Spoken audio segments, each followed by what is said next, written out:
चुके हैं फीलिंग्स।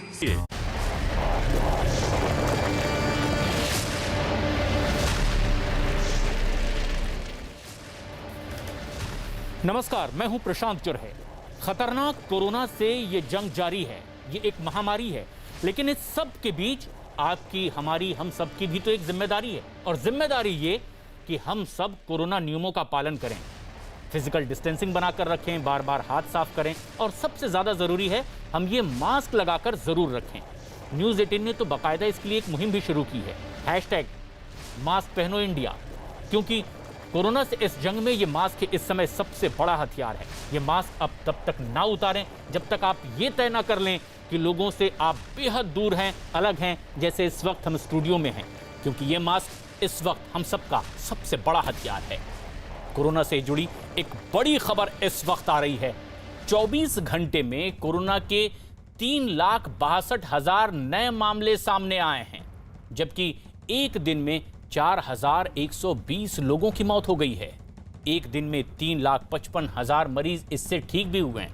स्वास्थ्य मंत्रालय के मुताबिक पिछले 24 घंटे में पॉजिटिविटी रेट 19.45% दर्ज की गई है।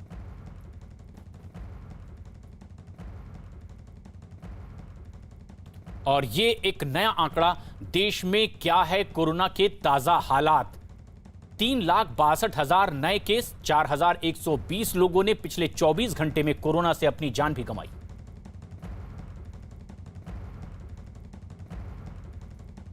मध्य प्रदेश के इंदौर में ग्रामीण इलाकों में भी अब कोरोना के आंकड़ों ने डराना शुरू कर दिया है। इंदौर के सावेर ब्लॉक में तो पॉजिटिविटी रेट 25% तक पहुंच चुका है। सावेर ब्लॉक में करीब 145 गांव ऐसे हैं जिनमें कोरोना के 2,000 से ज्यादा मामले सामने आ चुके हैं। इलाके के लोगों ने जरूरी काम के लिए शहर आने जाने को अब गांव वालों में इस कोरोना को फैलने की बड़ी वजह भी बताया है। और कोरोना के बढ़ते मामलों की रोकथाम के लिए मेरा गांव कोरोना मुक्त अभियान शुरू किया गया है, जिसके तहत गांव की सीमाओं को अब पूरी तरह से सील किया जा रहा है और लोगों का आना जाना गांव में बंद किया जा रहा है।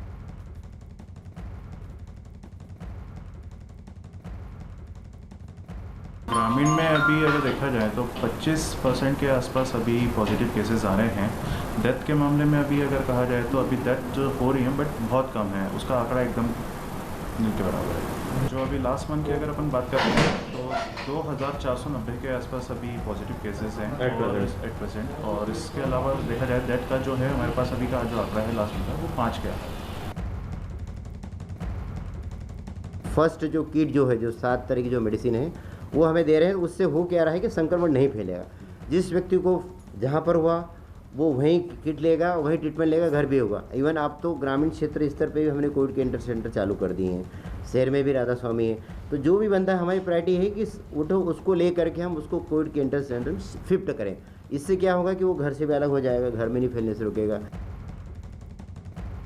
सर गांव में तो अब सिटी से ज़्यादा जागरूकता हो गई, क्योंकि छोटे छोटे सेंटर बना दिए गए हैं। आंगनवाड़ी कार्यकर्ता समझा रही है, आंगनवाड़ी में जहाँ जो ऑफिस है वहाँ के जो कार्यकर्ता है वो लोग समझा रहे हैं। और हर लोगों में अब डर का माहौल है, क्योंकि 1 साल हो गया है पूरा। तो अब तो धीरे धीरे क्या बहुत ज़्यादा जागरूकता आ गई गाँव में। हरियाणा सरकार ने राज्य के हर गांव का सैनिटाइजेशन कराने का फैसला किया है। और इसके अलावा मुख्यमंत्री मनोहर लाल खट्टर अगले 10 दिन के भीतर घर घर लोगों की जांच करने के निर्देश भी दे चुके हैं। समीक्षा बैठक में मुख्यमंत्री ने होम आइसोलेशन में रहने वाले मरीजों के लिए रजिस्ट्रेशन के बाद ऑक्सीजन सिलेंडर की समय पर सप्लाई के निर्देश भी दिए। साथ ही कहा कि ऑक्सीजन सिलेंडर की सप्लाई के लिए पीसीआर वैन का भी इस्तेमाल किया जा सकता है।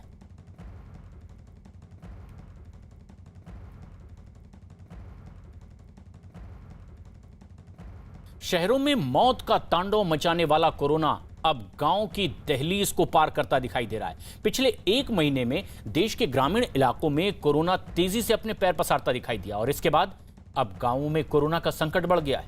गांव में कोरोना के फैलने के जो आंकड़े सामने आए वो बेहद डराने वाले हैं। देश के करीब 13 राज्य ऐसे हैं जहां पिछले 1 महीने में कोरोना ने रफ्तार पकड़ी है। महाराष्ट्र के गांव में 9 अप्रैल को कोरोना की संक्रमण दर 32% थी, जो 9 मई को बढ़कर के 56% तक पहुंच गई। इसी तरह उत्तर प्रदेश के गांवों में 9 अप्रैल को यह आंकड़ा 49% था, लेकिन एक महीने में यानी कि 9 मई तक यह आंकड़ा बढ़कर 65% तक पहुंच गया।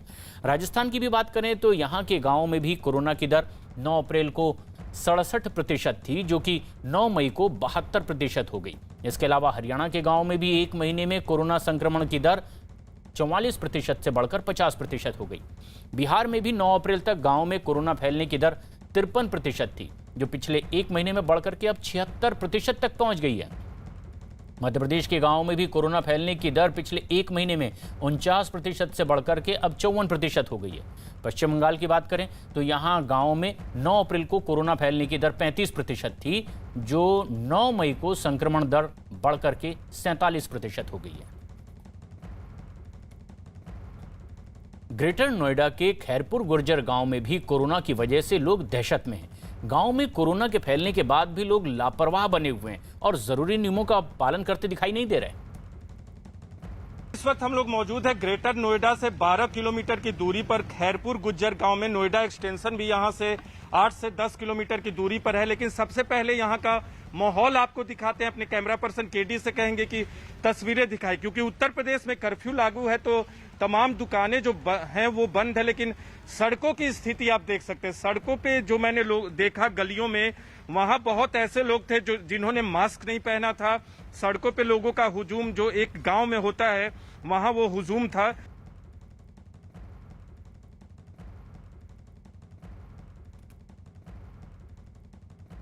न्यूज 18 इंडिया की खबर का अब असर भी दिखने लगा है और इसके बाद ग्रेटर नोएडा अथॉरिटी के सीईओ नरेंद्र भूषण खैरपुर गुर्जर गांव पहुंचे। यहां उन्होंने लोगों से मुलाकात की, साथ ही साथ पूरे गांव में केमिकल का छिड़काव भी शुरू करवाया है।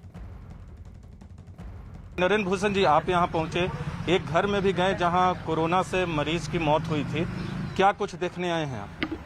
सो बेसिकली आपको पता है कोरोना की जो वेव सेकेंड वेव है जी, वो पहली वेव से बहुत खतरनाक है जी। इस बार 2-3 सिम्टम थे। किसी में लक्षण आते हैं तो उसमें आवश्यक है कि उसका जल्दी से जल्दी, जितनी जल्दी उसको टेस्टिंग हो वो बहुत जरूरी है।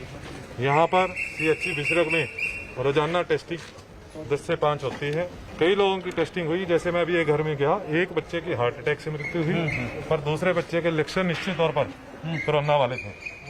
उसकी टेस्टिंग भी हुई, उसकी पॉजिटिव रिपोर्ट भी आई थी। तो इस गांव में अभी तक सर्वे नहीं हुआ, गांव वालों ने बताया कि जो कोरोना इसमें हुआ है। सर्वे भी हुआ है और टेस्टिंग कल हुई है, जिसमें कि 115 लोगों की टेस्टिंग हुई है और उसमें 5 लोग पॉजिटिव आए हैं। तो आप देख सकते हैं नरेंद्र भूषण जो कि ग्रेटर नोएडा अथॉरिटी के चेयरमैन है, वो घर में पहुंच रहे, लेकिन खबर चलने के बाद गांव वालों का दावा है कि पहले से कोई टेस्टिंग नहीं की गई थी। जब खबर चली तो लोग यहां पहुंच रहे, कोई सर्वे नहीं किया गया था, लेकिन अब इस बात की कोशिश जारी है, खासकर नोएडा से सटे गांव में, कि इस तरह के सर्वे किए जाए, टेस्टिंग की जाए। शहरों में कोरोना की दूसरी लहर के कहर के बाद अब गांव भी इसकी चपेट में आने लगे हैं। उत्तर प्रदेश के उन्नाव में ग्रामीण इलाकों में कोरोना ने कोहराम मचाना शुरू कर दिया है। इसका असर गंगा किनारे घाटों पर नजर आता दिखाई दिया। गंगा किनारे बड़ी संख्या में शवों का अंतिम संस्कार किया जा रहा है। आलम यह है कि अंतिम संस्कार का इंतजाम नहीं हो पाने की वजह से कई लोग शवों को दफनाने के लिए मजबूर हो गए हैं। बताया गया है कि उन्नाव के रोहतापुर घाट पर पिछले एक महीने में करीब 300 शव दफनाए जा चुके हैं। वहीं उन्नाव के डीएम ने दफनाए गए लोगों की मौत की वजह कोरोना होने से फिलहाल साफ इनकार किया है। 3 जनपदों के लोगों की मृत्यु होने पर वहां लोग शव जलाने आते हैं। कुछ लोग ऐसे हैं जो शव को गंगा किनारे रेत के नीचे दबा भी देते हैं। तो ये जानकारी मिलने पर मैंने तुरंत अपने एसडीएम को और पुलिस क्षेत्र अधिकारी को भेजा है और अभी तक उन लोगों ने जितना देखा है किनारे की तरफ तो इस तरह की खुले में बॉडी नहीं आई है, लेकिन अन्य जगह भी मैंने जांच करने के लिए कहा है और जो भी स्थिति आएगी इसमें उचित कार्रवाई की जाएगी।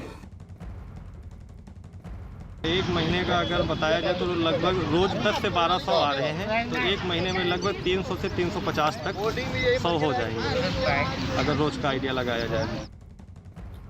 उत्तर प्रदेश के उन्नाव में प्रशासन ने गंगा किनारे कोरोना से मरने वाले लोगों के शवों को दफनाने पर रोक लगा दी। मतलब ये कि अब यहां शवों का अंतिम संस्कार जलाकर ही करना होगा। गांव में कोरोना की वजह से लगातार मौतें हो रही है। और इसके बाद लोगों ने पैसों की कमी की वजह से जलाने की जगह शवों को गंगा किनारे अब दफन करना शुरू कर दिया था। लेकिन कुछ रोज बाद उन शवों को कुत्तों ने बाहर निकालना शुरू कर दिया, जिसकी डरा देने वाली तस्वीरें भी सामने आई। और इसका पता चलते ही प्रशासन हरकत में आया और मामले की जांच के आदेश दे दिए गए और गंगा किनारे शवों को दफनाने पर अब रोक लगा दी गई है।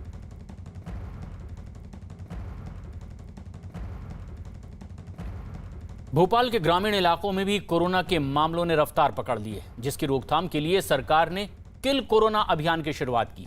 इस अभियान के तहत स्वास्थ्य विभाग की टीम गांवों के हर घर जा रही है, सर्वे करा रही है। सर्दी जुकाम जैसे लक्षण वाले लोगों को मेडिकल किट भी मुहैया करवाई जा रही है।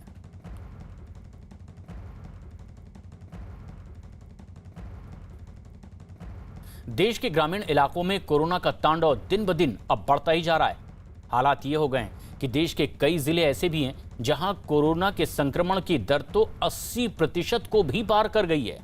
9 मई के आंकड़ों के मुताबिक राजस्थान के बीकानेर में कोरोना संक्रमण की दर 67% रही, जबकि राजस्थान के ही पाली जिले में 57%। इसके अलावा राजस्थान के राजसमंद में कोरोना संक्रमण की दर 50% रही। मध्य प्रदेश की बात करें तो यहां विदिशा, शहडोल जिलों में कोरोना संक्रमण की दर 48% देखने को मिली। हरियाणा के भिवानी में भी 9 मई को कोरोना की संक्रमण दर 48% देखी गई, जबकि हरियाणा के ही सोनीपत में संक्रमण की यह दर 51% रही और नूंह जिले में कोरोना फैलते ही यह दर 53% हो गई। लेकिन उत्तर पूर्व के राज्य अरुणाचल प्रदेश के दिबांग घाटी में कोरोना की संक्रमण दर सबसे अधिक 81% दर्ज की गई है। देश के ग्रामीण इलाकों में कोरोना के खतरे को देखते हुए केंद्र सरकार भी अब एक्शन में आ गई है। पंचायती राज मंत्रालय ने चिट्ठी लिखकर अब राज्यों को गांवों में कोरोना की रोकथाम के लिए जरूरी कदम उठाने के निर्देश दिए हैं। चिट्ठी में राज्यों से इन इलाकों में सैनिटाइज करने और पंचायतों को कोरोना की चुनौती से निपटने के लिए मदद देने के लिए भी कहा गया। इसके अलावा लोगों को कोरोना को लेकर जागरूक करने के लिए भी कहा गया है और गांव के स्तर पर लोगों को मदद पहुंचाने के भी निर्देश दिए गए हैं। उत्तर प्रदेश के मुरादाबाद जिले में भी कई गांवों में कोरोना के मामले तेजी से बढ़ते दिखाई दे रहे हैं। मरीजों की बढ़ती संख्या को देखते हुए प्रशासन अलर्ट हुआ है और कोरोना को गांव में फैलने से रोकने के लिए कई तरह की तैयारियां भी की जा रही है। प्रशासन की ओर से कई टीमें बनाई गई है। गांव में जाकर ये टीम मरीजों की पहचान कर रही है, उन्हें दवा और जरूरी सामान भी मुहैया करवाया जा रहा है।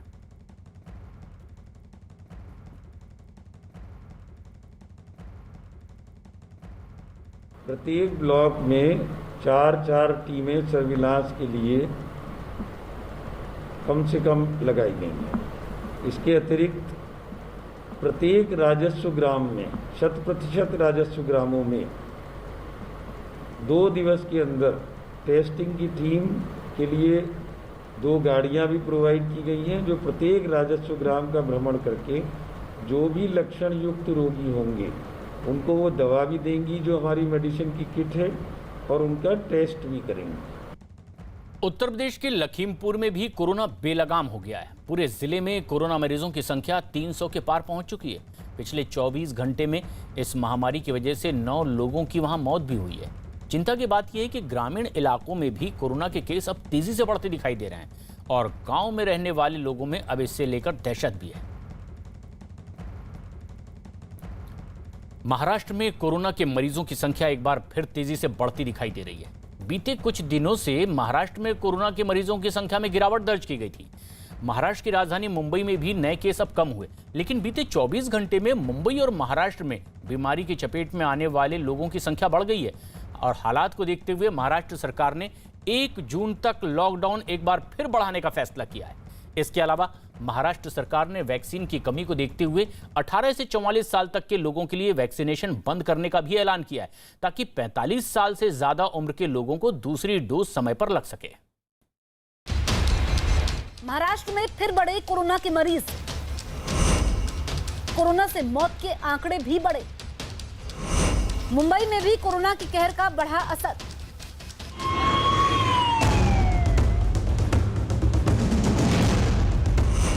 बीते कुछ दिनों से महाराष्ट्र में कोरोना की दूसरी लहर का कहर जैसे ही कम होता लगा, कि बुधवार को आए आंकड़ों ने फिर से चौंका दिया। कोरोना की चपेट में आने वालों की संख्या एक बार फिर बढ़ती दिखी। बीते 24 घंटों के आंकड़ों के मुताबिक महाराष्ट्र में कोरोना के 46,781 नए मरीज मिले, जबकि इससे एक दिन पहले महाराष्ट्र में 40,956 मरीज मिले थे। बीते 24 घंटे में महाराष्ट्र में कोरोना की वजह से 816 लोगों की मौत हुई, जबकि इससे ठीक एक दिन पहले मृतकों की संख्या 793 थी। यानी महाराष्ट्र में नए मरीजों के साथ ही मौत का आंकड़ा भी बढ़ गया। जाहिर है महाराष्ट्र में फिलहाल कोरोना की चुनौती कम नहीं हुई है। सरकार की सख्ती और दूसरे उपायों के बावजूद कोरोना के तेवर जस के तस हैं और यही हाल राजधानी मुंबई का है। बीते 24 घंटों के आंकड़ों के मुताबिक मुंबई में कोरोना के 2104 नए मरीज मिले, जबकि इससे एक दिन पहले कोरोना के नए मरीजों की संख्या 1717 थी। इसी तरह बीते 24 घंटे में कोरोना से 66 लोगों की जान गई, जबकि एक दिन पहले 51 लोगों की मौत हुई थी। यानी राज्य के बड़े हिस्से जैसा ही हाल मुंबई का भी है। जब कोरोना का कहर कम होने का नाम नहीं ले रहा तो प्रशासन के पास सख्ती बरतने के अलावा कोई और चारा बचता नहीं। इसकी झलक नासिक में दिखी, जहां बीमारी के खतरे के बावजूद लॉकडाउन की अनदेखी कर सड़कों पर निकलने वालों के लिए पुलिस ने पहरा बढ़ा दिया और पूछताछ के बाद जिस पर भी बेवजह घर से बाहर निकलने का शक होता, पुलिस उससे जुबान की जगह डंडे से बात करती नजर आने लगी।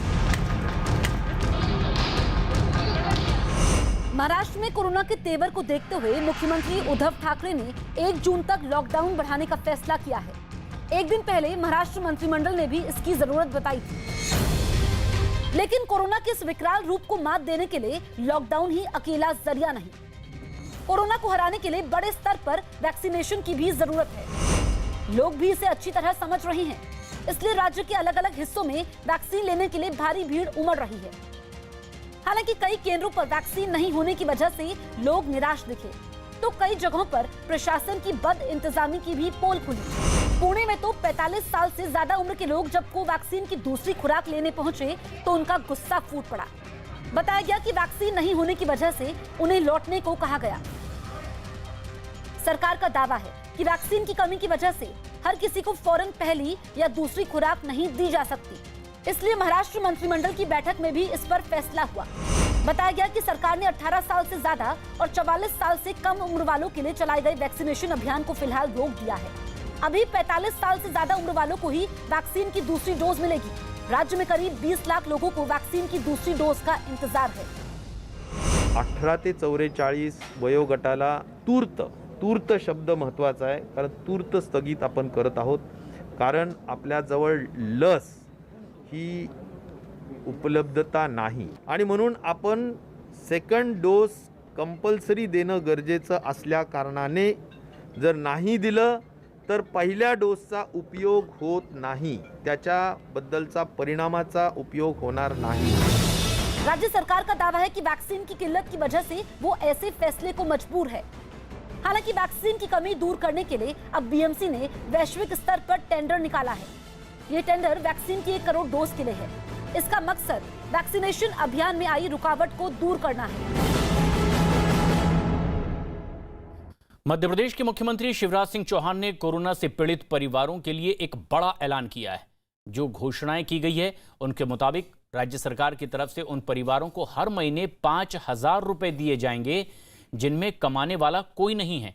इसके अलावा परिवार के बच्चों की भी पढ़ाई राज्य सरकार मुफ्त करवाएगी। इतना ही नहीं, हर महीने ऐसे परिवारों को सरकार की तरफ से राशन भी दिया जाना है जहां कोई कमाने वाला नहीं है।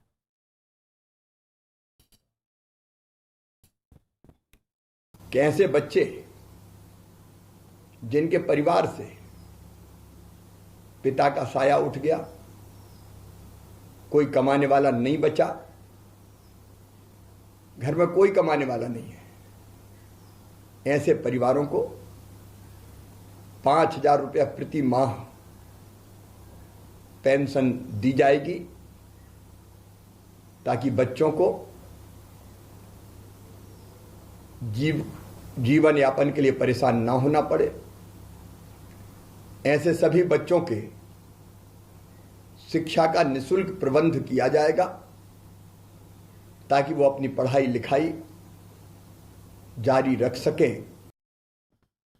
दिल्ली में वैक्सीनेशन तेजी से चल रहा है। आरामबाग इलाके में मौजूद एक वैक्सीनेशन सेंटर पर कोवैक्सीन का टीका लोगों को लगाया जा रहा है। बताया जा रहा है कि अगले एक हफ्ते तक ये स्लॉट यहां पर बुक है और एक दिन में करीब 800 लोगों को टीका लगाया जा रहा है। वैक्सीनेशन की कमी को लेकर लगातार बयान आ रहे हैं। ऐसे में दिल्ली में कई वो सेंटर्स जहां पर कोवैक्सीन लग रही थी वो बंद भी हो गए, लेकिन आज तस्वीरें आपको दिखा रहे हैं आरामबाग के एक वैक्सीनेशन सेंटर की जो पूरी तरह से चल रहा है। आप देख रहे हैं कि लोग यहां पर आ रहे हैं, रजिस्ट्रेशन अपना शो कर रहे हैं और वैक्सीनेशन के लिए जा रहे हैं।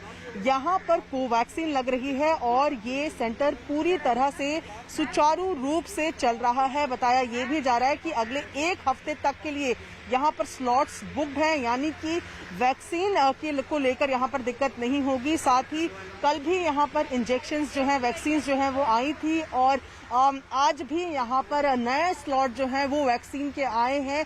ऐसे में इस सेंटर में वैक्सीन की कोई कमी नजर नहीं आ रही है। तमाम वो लोग जिनको स्लॉट मिले हैं वो आ रहे हैं और वैक्सीन लगा के घर जा रहे हैं। वीडियो जर्नलिस्ट नकुल शर्मा के साथ प्रियंका कांडपाल, न्यूज़ 18 इंडिया, दिल्ली।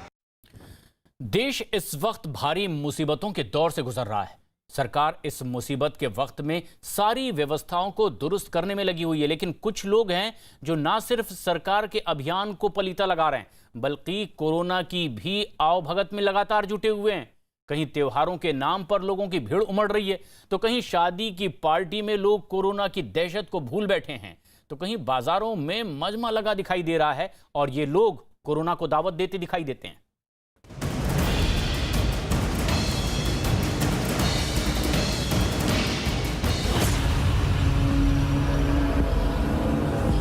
देश की बड़ी आबादी इस वक्त एक एक सांस के लिए संघर्ष कर रही है। महामारी की चपेट में आए लोग छटपटा रहे हैं। मरीजों के परिजन दर दर भटकने को मजबूर हैं। व्यवस्थाओं का ऐसा टोटा है कि छोटी से छोटी चीज के लिए जंग लड़नी पड़ रही है। लेकिन इन तस्वीरों को देखकर भी कुछ लोगों का कलेजा नहीं पसीजता।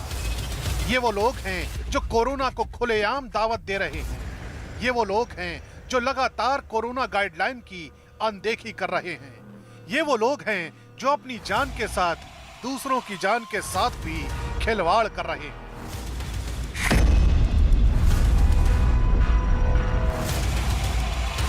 गुजरात के गांधीनगर से आई इन तस्वीरों को देखिए। प्रशासन की साफ मनाही है कि महामारी के दौर में लोगों का एक जगह जमा होना साफ मना है, लेकिन इस भीड़ पर कायदे कानूनों का कोई असर नहीं। पालोडिया गांव का यह हुजूम शायद ये भूल गया है कि इस महामारी की वजह से देश ही नहीं दुनिया में अब तक कितनी जानें जा चुकी है। बावजूद इसके न चेहरे पर मास्क है न सोशल डिस्टेंसिंग। वीडियो वायरल हुआ तो पुलिस ने महामारी एक्ट के तहत मामला दर्ज कर लिया।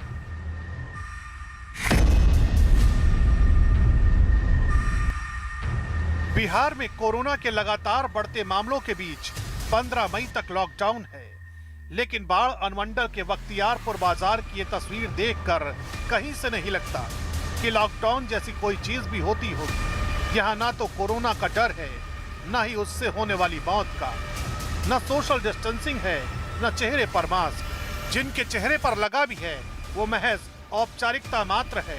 हैरानी इस बात की है कि थाने से महज चंद कदम की दूरी पर मौजूद बाजार का ये हाल।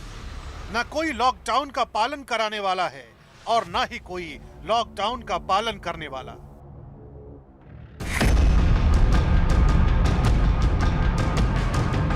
बिहार के ही सासाराम का भी हाल देख लीजिए। यहाँ भी लॉकडाउन लगा है, लेकिन लोग हैं कि सड़क पर निकलने से बाज नहीं आ रहे। लिहाजा पुलिस ने ऐसे लोगों को सबक सिखाने की ठान ली है।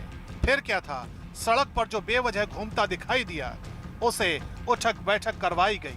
दरअसल बिहार में कोरोना मरीजों की संख्या लगातार बढ़ रही है।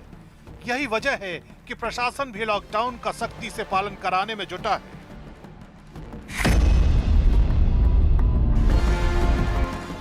अब आपको लेकर चलते हैं महाराष्ट्र। ये तस्वीरें मुंबई की हैं, जहां अब से कुछ रोज पहले तक कोरोना के बेहिसाब मरीज आ रहे थे। हालांकि खतरा अभी भी मुंबई के ऊपर मंडरा रहा है। बावजूद इसके इस बाजार की तस्वीर देख लीजिए। ईद के मौके पर जुटी ये भीड़ कोरोना को साक्षात दावत देती दिखाई दे रही है। हैरानी इस बात की है कि इतने बड़े खतरे से जूझने वाले शहर में कोई कुछ समझने को तैयार नहीं है।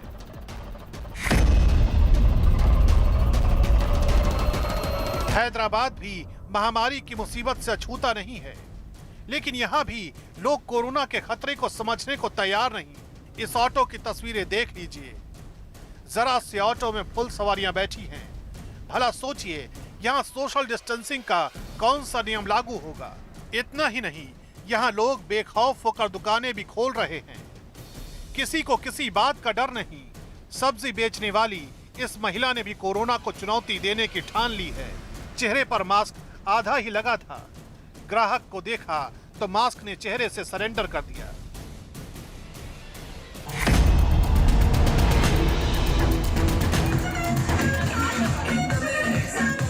कर्नाटक देश के उन राज्यों में आता है जहां कोरोना की वजह से हालात बेहद खराब हैं। लेकिन मंगलौर से आई शादी के रिसेप्शन की ये तस्वीरें देखिए। न चेहरे पर मास्क है, न सोशल डिस्टेंसिंग का ख्याल।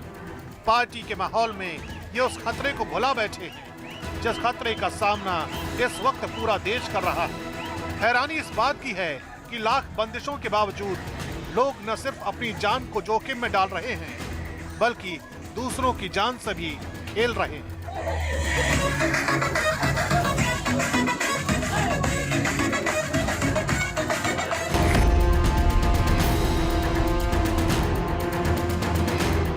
यहाँ 17 मई तक लॉकडाउन है। लोगों को घरों में कैद रहने के साफ निर्देश दिए गए हैं, लेकिन सरकार की तरफ से जैसे ही शराब की दुकान खुलने की खबर आई, लोग सारा सब्र भुला बैठे। जिस सोशल डिस्टेंसिंग का पालन करने की बार बार बात कही जा रही है, उस सोशल डिस्टेंसिंग की धज्जियां उड़ा दी गई। मास्क पहनने की भी लोग रस्म अदायगी करते दिखाई दी।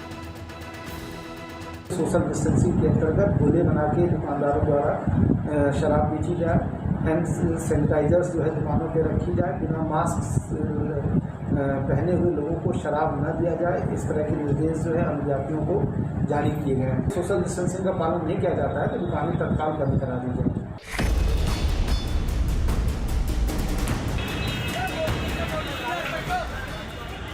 ये तस्वीरें हैं फिरोजाबाद जिले की, जहां लॉकडाउन के बावजूद न सिर्फ बाजारों को खोला गया, बल्कि जनता ने भी कोरोना काल की सभी गाइडलाइंस को दरकिनार कर दिया। सोशल डिस्टेंसिंग की बात हो या फिर मास्क लगाने की, यहाँ किसी बात की कोई फिक्र नहीं। ये भीड़ देखकर कौन कहेगा कि देश पर महामारी का पहाड़ टूटा है। अपनी जान को हथेली पर रखकर ये दूसरों की जिंदगी के दुश्मन बने हुए हैं। हैरानी इस बात की है कि प्रशासनिक सख्ती भी इस बाजार में दिखाई नहीं दी। किसी भी तरह की भीड़ इकट्ठी ना करें। रही बात ये जो लोग सुनाई में आ रहा है कि कुछ एक मार्केट खुली हुई है, जो गलत है। प्रशासन इनके खिलाफ सख्त कार्रवाई करे। हम इसके बिल्कुल खिलाफ हैं कि लोग ऐसे हालातों में भी मार्केट खोल रहे हैं।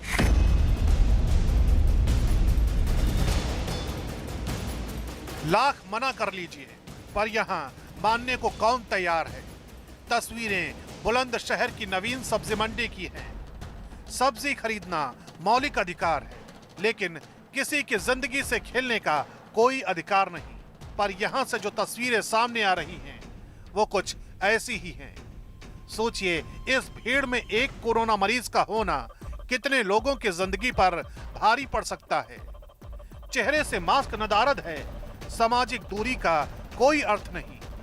कैमरा देखते हैं तो हाथ को चेहरे की ढाल बना लेते हैं। भला सोचिए, इन हालात में कैसे महामारी का अंत होगा, कैसे लोगों की जान बचाई जा सकेगी, कैसे कोरोना के प्रसार को रोका जा सकेगा, वो भी तब जब सावधानी को ही कोरोना काल से निपटने का सबसे बड़ा हथियार माना गया है।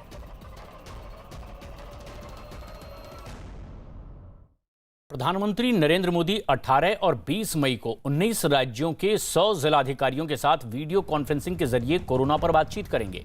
यतेंद्र शर्मा की खबर है कि पीएम मोदी की इस बैठक में जिले के डीएम के साथ राज्य के मुख्यमंत्री भी मौजूद रहेंगे।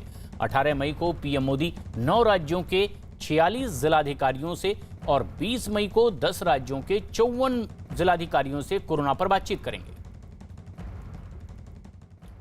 उत्तर प्रदेश के मुरादाबाद जिले में भी कई गांवों में कोरोना के मामले अब तेजी से बढ़ते दिखाई देने लगे हैं।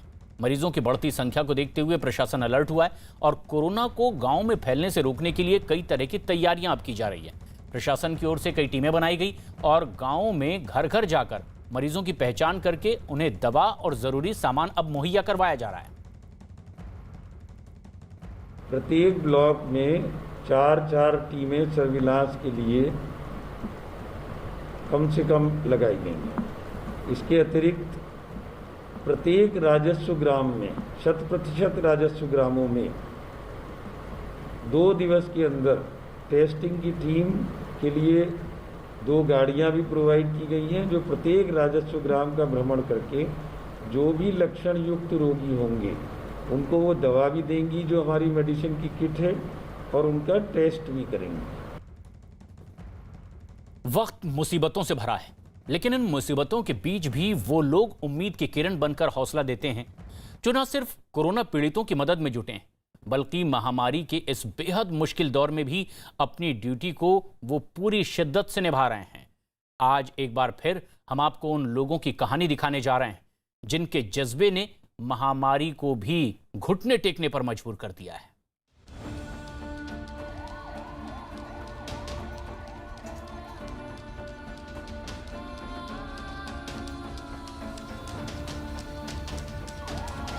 हाँ, थोड़ा मुश्किल है वक्त, थोड़ी मायूसी सी है हर तरफ। बीमारी से है बचना, बीमारी से लड़ना, खुद की हिफाजत भी और अपनों की जिंदगी के लिए थोड़ी जद्दोजहद भी।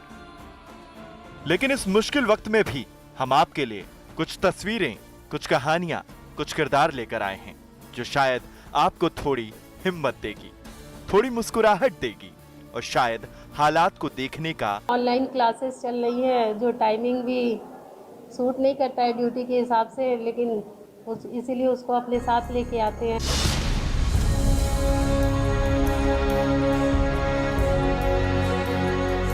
ये अर्थी है अमरोह के मंगल वर्मा की और कंधा दे रहे हैं अनवर अली और कुछ उनके साथी। जानते हैं क्यों? क्योंकि मंगल वर्मा की हार्ट अटैक से मौत हो गई। अंतिम संस्कार के लिए न रिश्तेदार आगे आए न मोहल्ले वाले, और उस वक्त इंसानियत का फर्ज निभाया अनवर अली और उनके दोस्तों ने और पूरे रीति रिवाज के साथ मंगल वर्मा को इस दुनिया से विदा किया।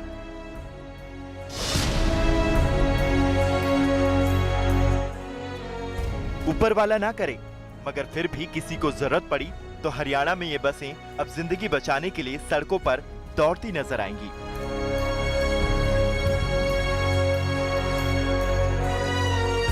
एम्बुलेंस की कमी थी, लोग परेशान थे, इसलिए हरियाणा रोडवेज ने मदद का एक मजबूत हाथ आगे बढ़ा दिया और हर जिले में 5 मिनी बसों को अस्थायी एम्बुलेंस में बदलने का काम शुरू हो गया।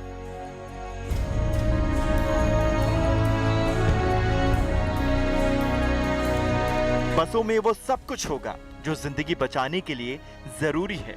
4 बेड हैं, ऑक्सीजन सिलेंडर हैं, पीपीई किट हैं, दवाएं हैं और मास्क भी। हरियाणा में कुल 110 बसों को एम्बुलेंस में बदलने का काम लगभग पूरा हो चुका है। जो चालक रहेंगे, ड्राइवर्स रहेंगे, वो हमारे डिपार्टमेंट के ही रहेंगे, बट वो जो डॉक्टर की डायरेक्शंस होंगी, जहाँ जहाँ इनको पेशेंट लेके जाने या जहाँ भी इनको जरूरत पड़ेगी, तो ड्राइवर्स उनके डायरेक्शंस को फॉलो करेंगे और वहाँ होंगे।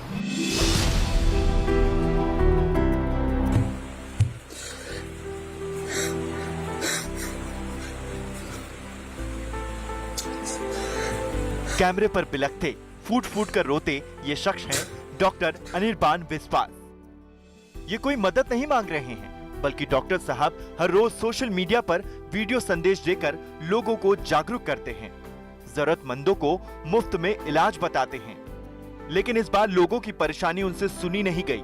सोशल मीडिया पर जनता को सलाह देते देते वो खुद रो पड़े।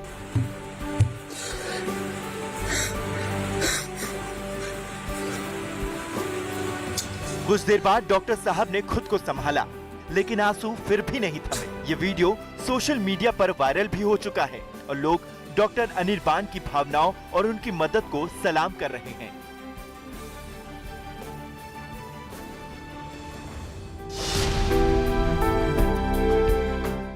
12 अप्रैल यानी वर्ल्ड नर्स डे।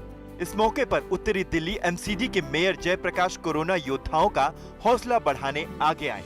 उन्होंने इलाके के वैक्सीनेशन सेंटर पर जाकर इन योद्धाओं का हौसला बढ़ाया। हर नर्स को गुलाब का फूल और अंगवस्त्र दिए और इस देश सेवा के लिए उनका शुक्रिया कहा।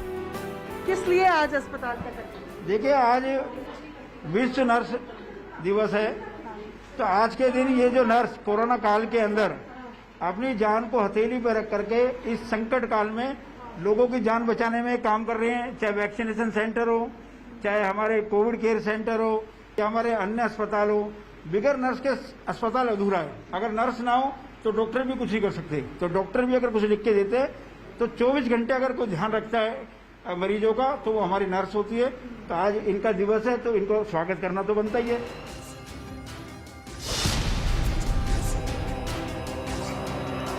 प्रयागराज की गलियों में हर रोज ऐसे ही एक ई रिक्शा आता है। कुछ नौजवान हाथों में थैलियां लेकर उतरते हैं और शहर के आवारा जानवरों को खाना खिलाते हैं।